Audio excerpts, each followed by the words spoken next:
السلام عليكم ورحمة الله وبركاته. soo dhawaada casharkeena maanta. Sida ciwaanka ka wada aragtaan maanta waxaan doonaynaa inaan filekeena ama database accesskeena aynu ka dhigno setup inaan ka dhigno doonaa. Almacno setup waxa weeyaan in computerkeena marka laga qaato flash laga qaato qofku qaato inuu computerkiisa ku install gareeyo sida applicationada kale caadiga installationka. Accesskeena maanta halka inoogu diyaarsanay caafiga ayaa waxaan doonaynaa inaynu ka dhigno setup inaan ka dhignayn doonaynaa. Waxaan adeegsan doonaa applicationkan waynu soo furi doonaa applicationkeena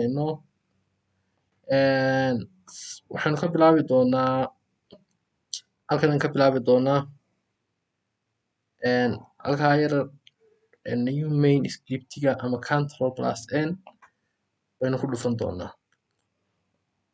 waxaan noo soo boodi doonaa main kan yar bay noo soo boodi doonaa next waynu oran doonaa halka magacaynu u bixinayno waxaan u bixinaynaa caafi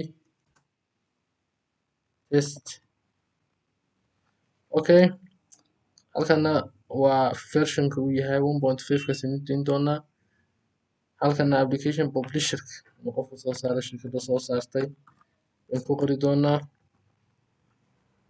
halka website-ka website haysato hadii kalena waad iska tirtiraysaa next baad oran doontaa next filekaagu halkuu yaalla ayaad ka soo qaadan doontaa. aniga wuxuu noo yaalaa desktop-ka ayaynu ka soo qaadan doonaa.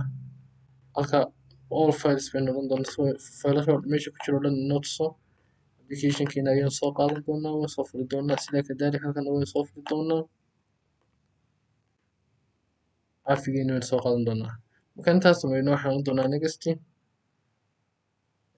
halkaana waad aragtaa taasaynu kaga tegi doonaa iyadana.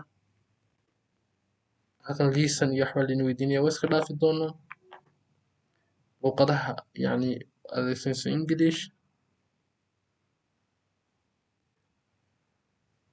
halkan iyadaana halkaynaas waxaan bixinaa caafi test caafi test. okay, halkan haddaad sawir haysato iconka aad saaranayso yacni sawir icon haddaad haysato waad soo daraysaa. marka inagu ma haysano iska dhaafaynaa next waynu oran doonaa next waynu finish garayn doonaa yes baynu markaa oran doonaa halkan no waynu oran doonaa. already balkeeni waa la save gareeyey marka waxaan ka raadin doonaa qaybta documentationka uu ku save garaynayaa. qaybta documentationka aynu tegaynaa caafi test Ctrl+C baynu soo oran doonaa xaggan aynu soo dhigi doonaa Ctrl+V. marka setupkeena waa kaa balka caafi test setupkan wax kale inoma sahlaya yacni marka qofku saa ugu dhifto halkuu